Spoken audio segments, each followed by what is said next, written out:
दोस्तों, अमेरिकी Boeing company Bharat को अपने F-18 सुपर हॉर्नेट बेचने के लिए बेकरार है और भारतीय नौसेना के लिए खरीदे जाने वाले फाइटर जेट्स के टेंडर में F-18 सुपर हॉर्नेट नौसेना की पहली पसंद भी है। दोस्तों, भारत का स्वदेशी एयरक्राफ्ट कैरियर भारतीय नौसेना में 2 सितंबर को शामिल किया जाएगा। खुद पीएम मोदी INS विक्रांत को भारतीय नौसेना को सौंपेंगे। इसके बाद इस एयरक्राफ्ट कैरियर पर तैनाती के लिए नए फाइटर जेट्स की ज़रूरत होगी। फ़िलहाल इन पर MiG-29 के जेट्स को तैनात किया जाएगा, जो फ़िलहाल INS विक्रमादित्य पर तैनात हैं। लेकिन नए एयरक्राफ्ट कैरियर के आने के बाद ये संख्या काफ़ी नहीं होगी। और दूसरी बात यह भी है कि इन फाइटर जेट्स यानी कि MiG-29 वक्त के साथ पुराने हो रहे हैं, जिन्हें साल 2026 के बाद रिटायर कर दिया जाएगा। ऐसे में नौसेना को 57 नए फाइटर जेट्स की ज़रूरत है और इसके लिए भारतीय नौसेना ने एक टेंडर भी जारी किया था, जिसमें कुल 57 विदेशी फाइटर जेट्स खरीदे जाने वाले थे।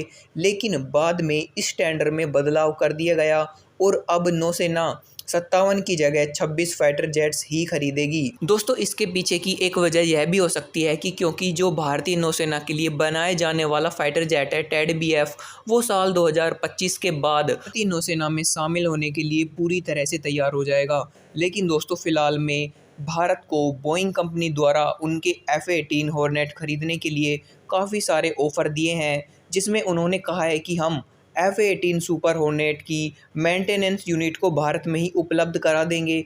इसके साथ ही बोइंग कंपनी F-18 में लगने वाले हाईटेक हथियारों को देने के लिए भी तैयार है, जिसमें अमेरिका की AIM-120D मिसाइल शामिल है, जिसकी रेंज 160 किलोमीटर है और ये अमेरिका की सबसे घातक एयर टू एयर मिसाइल है। आपको बता दें कि इस मिसाइल का इस्तेमाल F-35 में भी किया जाता है। दोस्तों, F-18 सुपर हॉर्नेट का इस्तेमाल अमेरिकी नौसेना काफ़ी सालों से करती आ रही है और ये US नेवी की रीढ़ की हड्डी भी कहे जाते हैं। US नेवी 5वीं पीढ़ी के F-35 जेट्स का इस्तेमाल भी करती है, लेकिन F-35 होने के बाद भी उन्होंने अब तक F-18 को रिटायर नहीं किया है। US नेवी की एक बड़ी अफसर ने इस पर बयान देते हुए कहा था कि F-18 सुपर हॉर्नेट दुनिया के बेहतरीन फाइटर जेट्स में से एक है और ये एक बार में कई मिशनों को अंजाम दे सकता है और अमेरिकी नौसेना भविष्य में भी इन्हें रिटायर करने का कोई प्लान नहीं बना रही है।